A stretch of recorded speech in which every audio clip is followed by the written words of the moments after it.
You're all set to go, guys, if you guys want to start. Great. Thank you, Peter. So I'll just go ahead and convene the meeting.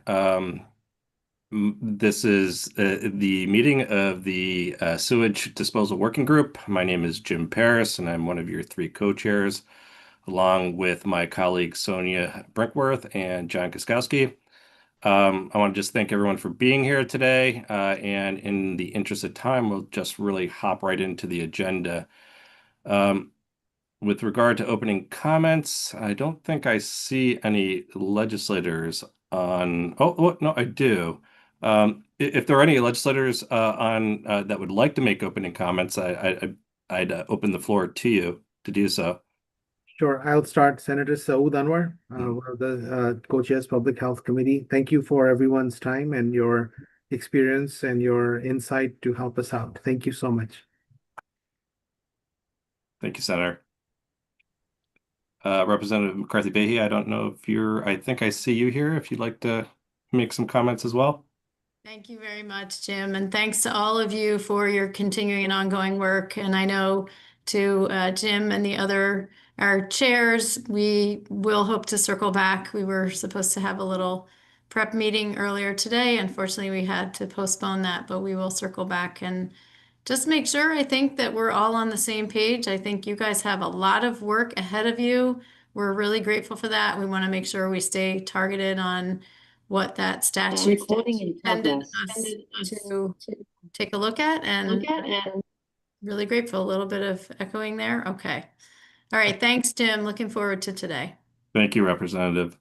For my opening remarks, I'll just say that it's my understanding that the subcommittee chairs and their subgroups have really just really begun in earnest to do, their work, and we're really appreciative of the good work that they are doing. And for those folks who are listening in, our subcommittees between now and the end of November are in the process of identifying key issues and in basically a fact-finding stage of collecting data, hearing from experts, and getting stakeholder input, which they'll be outlining their thoughts and forwarding them to the entire working group for consideration. Um, well, John and Sonia, I don't know if you have any comments that you'd like to make prior to our really getting into it. No comment on my end. Hmm.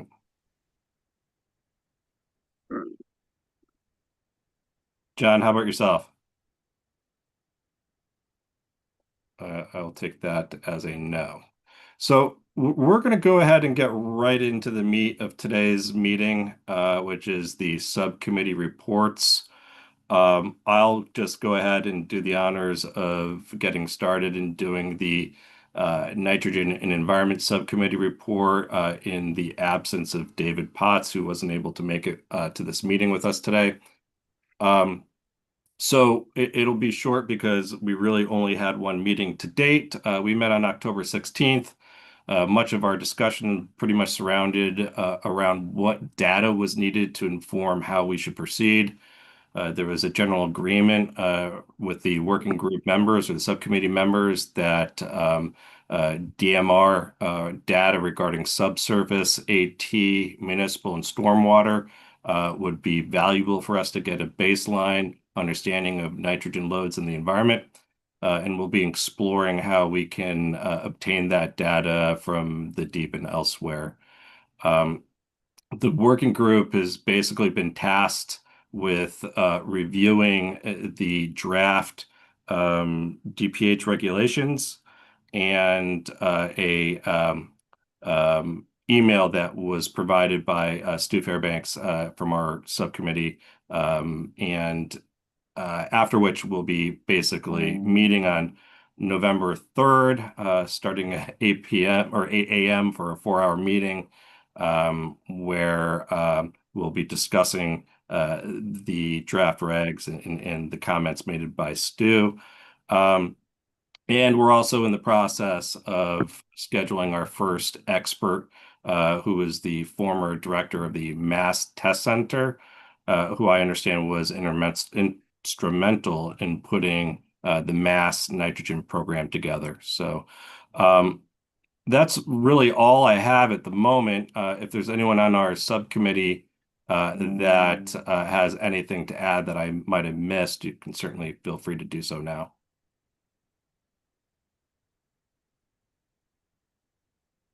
So hearing no other additions, I will pass it on to Matt Gilchrist with the Process and Funding Subcommittee. So we've met 3 times so far. We took a bye last week, but we had our most recent meeting last Tuesday. Quite honestly, we're using the Socratic method of discovery on where we're going with this subcommittee. Jim Karenberg has been amazing in drafting a flow chart of kind of how, more simplistic view of how septics are approved at all the different levels. Last meeting, we spent a lot of time going through the first 2 flow charts in that group.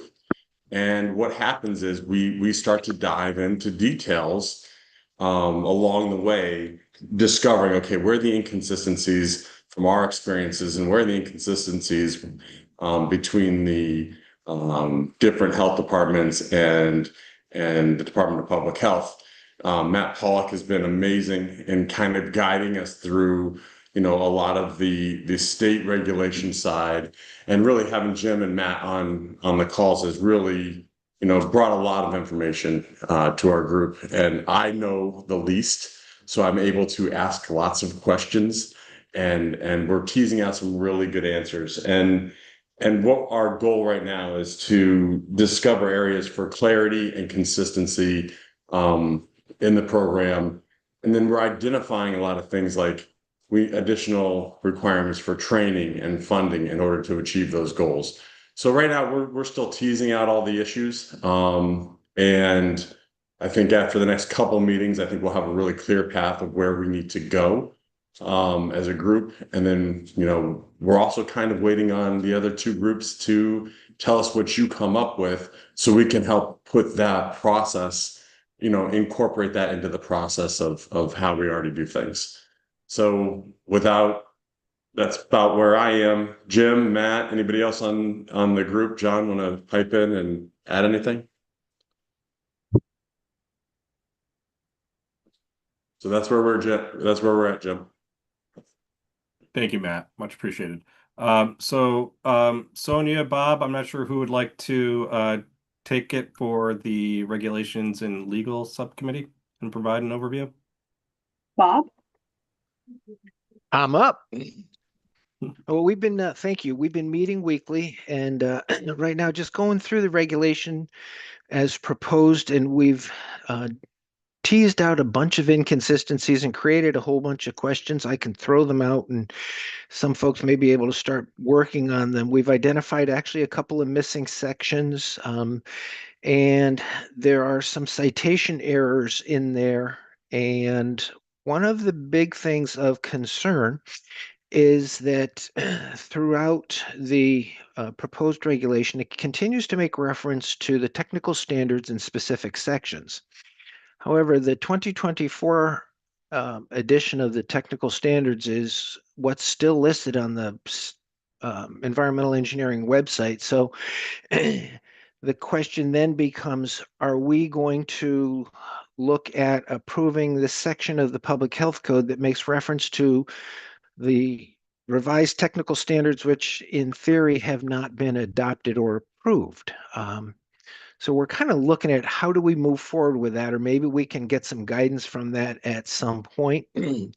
Several of us will be attending the CHA annual meeting, and we're going to be there. And as a panel discussion, we're going to tell the folks at CHA what we're doing as far as the group in total, and specifically ours, and get some feedback. Because like the previous group, we have concerns about training. And the concerns about training come in part because of that section the public health code, and I'm sure it was just an oversight of the proposed regulation that seems to be missing. But we're concerned with training for installers. Should the state of Connecticut decide to go and adopt AT systems, there are a bunch of installers that have no idea how to put these in. And so we've come up with some ideas on how to be able to provide the training at no cost to the state and provide this with, let me back up, provide at no cost to the state and in conjunction with both CHA and COWRA. There's going to be installers that are going to need some training on how to install AT and, design, and maybe some engineers or maybe some installers designing AT systems.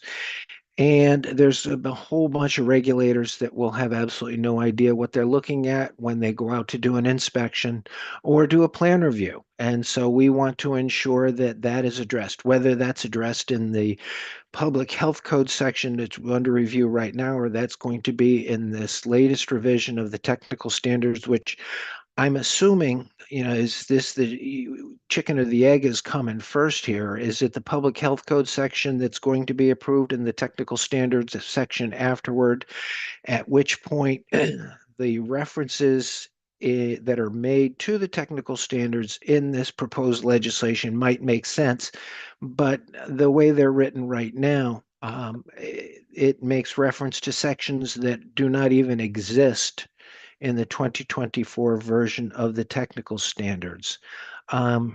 So we've started to identify some requirements for and recommendations for the document itself.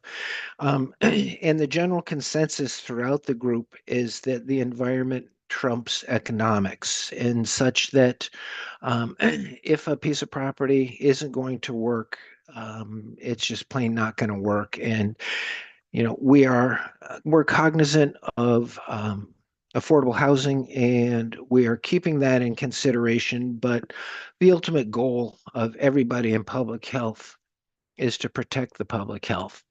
And if you look specifically at septic systems, and I teach the installer class, one of the things I drill into the student's head is that septic system sewage eventually gets filtered and mixes with groundwater, which becomes drinking water. And if we screw that up and we have ruined people's drinking water source, whether it's because we did something wrong or whether it's because we decided to bend the rules a little bit and allow for something that really shouldn't be there, construction-wise in the first place. So we're looking at that. We are cognizant of the two charges that were put out for us. We have one member of our subcommittee who was recently at the NAURA powwow and sought out some information from installers in other states that have AT systems approved and used in their state, specifically Massachusetts. Because what we're looking at is not only just the cost of an AT system, what it takes to put it in the ground, but once it's in the ground, there is operation and maintenance that is required depending upon what type of system. It may be a semi-annual, it may be an annual requirement. And again, looking at affordable housing, and is this truly the best system if there is going to be a significant ongoing expense? So right now we're in the beginning stages of collecting all of that data to determine, if we look at what does it cost to put in an AT system for a 3-bedroom house with no restrictions, no water, no ledge, good soil, no modeling, et cetera, et cetera. What's the difference in cost between putting in a traditional system and putting in an AT system? And so far, we've identified that the cost to install is relatively the same, somewhere between $30,000 and $40,000, depending upon, site-specific conditions. But we're still collecting the data for the operation and maintenance and the ongoing part of this whole AT system. So we are doing that. As I said previously, we are meeting weekly.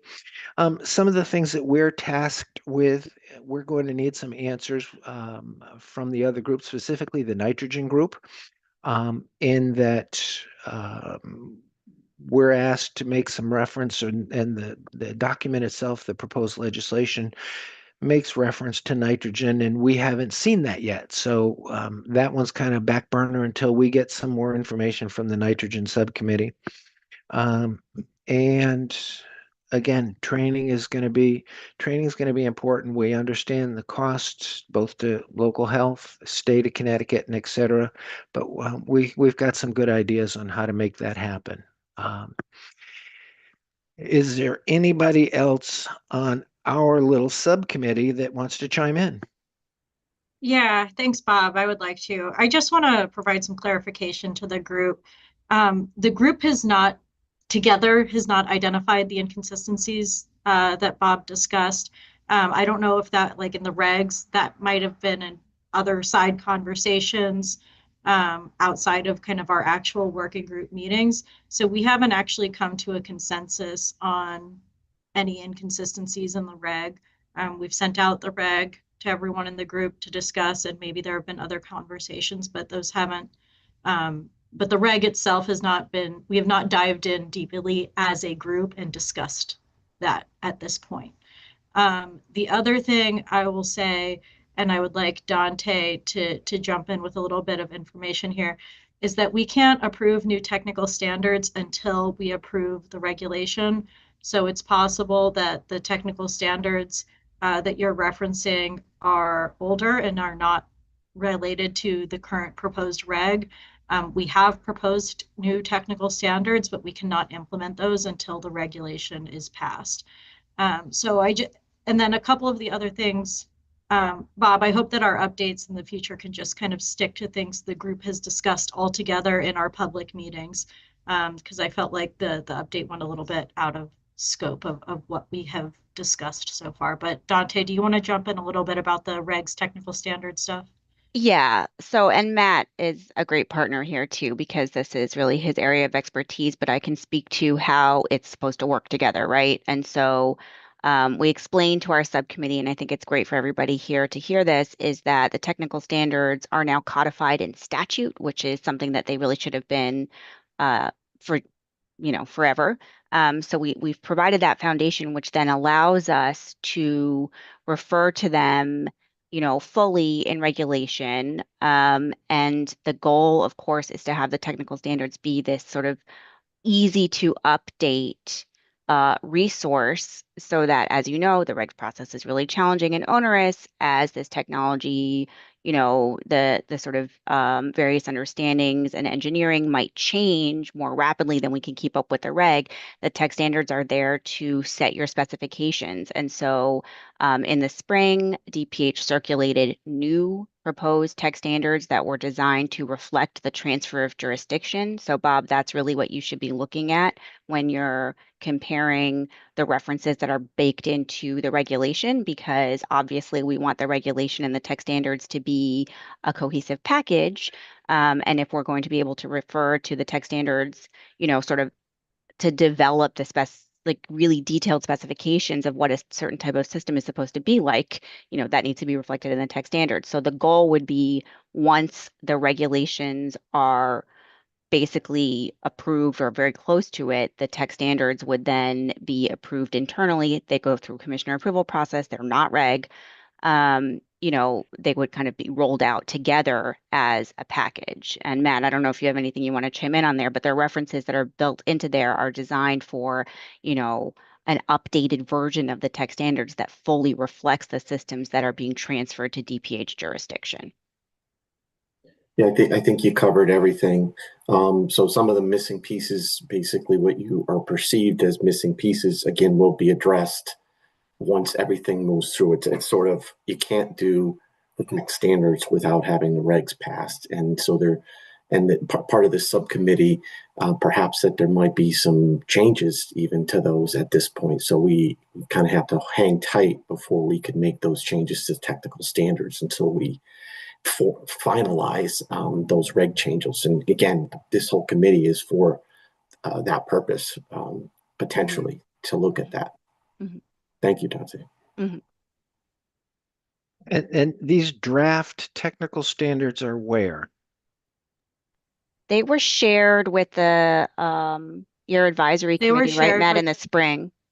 Yeah, they were shared with the code advisory Code committee. advisory. Mhm. We can certainly circulate them to the rest of the group, but they were written under the assumption that the proposed regs that this working group is looking at were going to be passed. So they should really be looked at in conjunction with the proposed reg and not the current regulation. So you can't use the technical standards that are currently in effect to examine these regulations. You have to match them up of what's both current Mm-hmm. or what's both proposed. Bob, can I talk?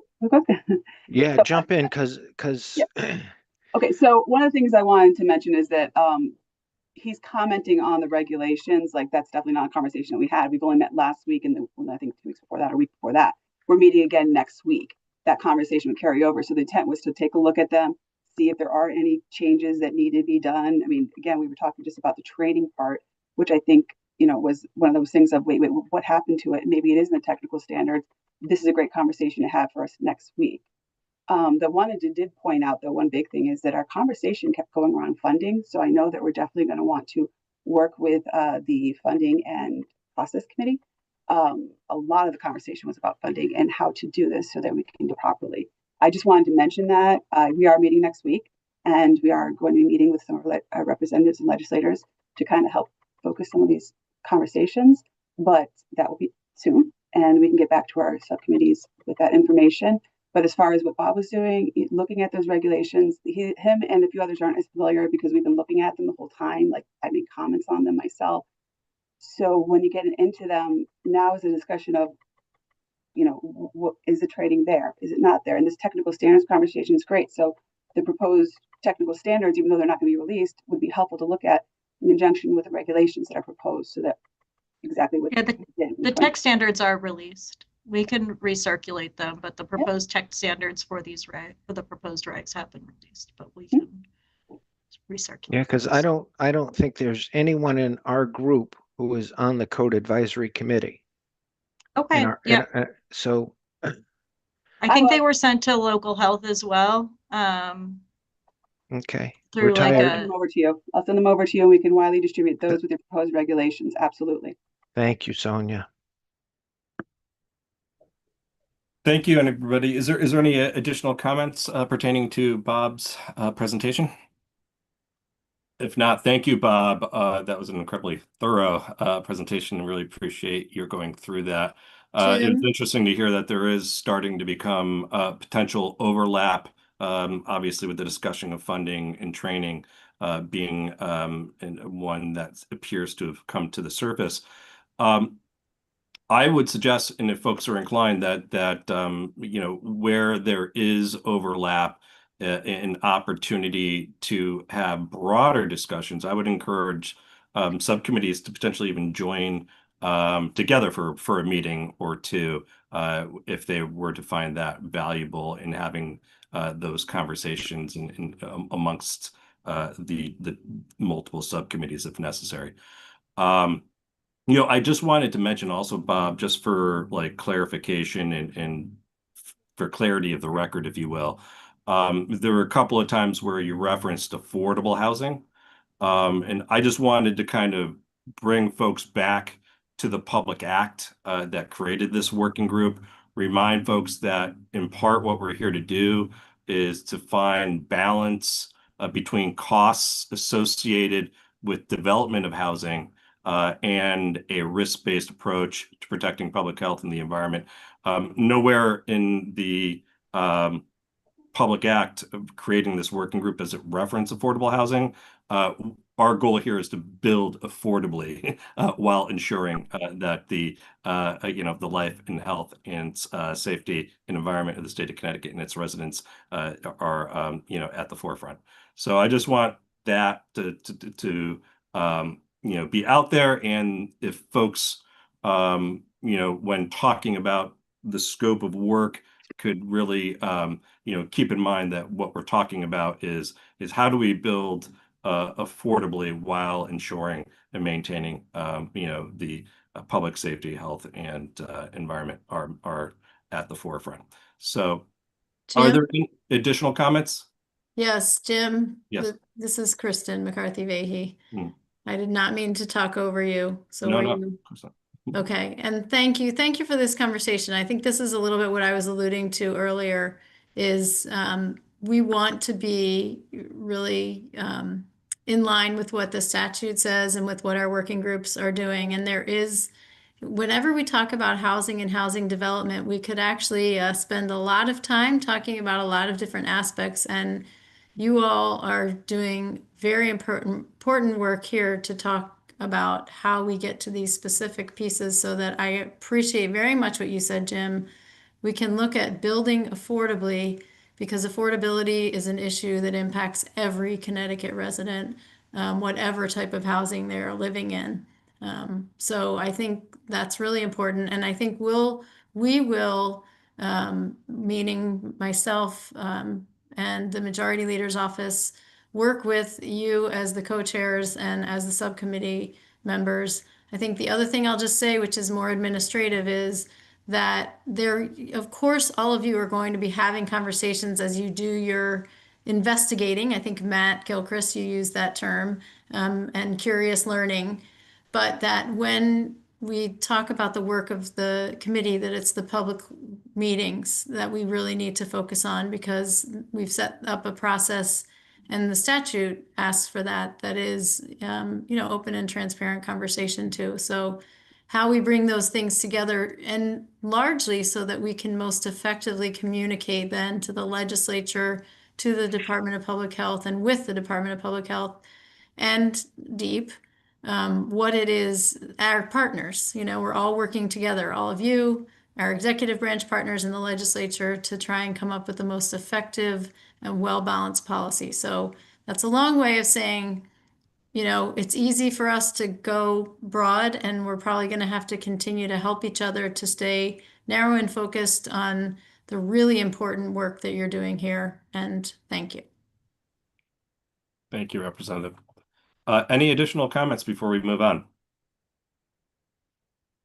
Hearing none, thank you. So, we'll move on to other business, and the only other business that I had to add today is I just wanted folks to be aware that the Public Health Committee has put a webpage together for this working group, and you can find it at cga.ct.gov/PH. And you'll find it under the list of task forces that are identified with the Public Health Committee, and we're right there at the top of the list. So you'll find our agendas there. You'll find summaries as well. But I also heard folks talk about documents today, and what documents should be socialized to the entire working group and within the subcommittees. I encourage you guys to forward any documents that you think are pertinent for the entire working group or for your subcommittee to Peter and Beverly with the Public Health Committee, so that they can post those documents on our webpage for folks to view. So if there, I actually should ask John, Sonia, if you have any other business that you'd like to add at this point. I do. Okay, that sounds like I do not. Okay, great. Yeah, no, I'm sorry. I'm in a car. But thank you, Jim, and thank you to Matt for leading our committee. Great. Thank you, John. So I'll just say that our next meeting will be Wednesday, November 12th at 2 p.m. And if there isn't any additional information or comments to be made, that we'll go ahead and adjourn the meeting. So then, meeting adjourned. Thank you, everybody. Thanks, Jim. Thank you, Representative. Have a great day, everybody.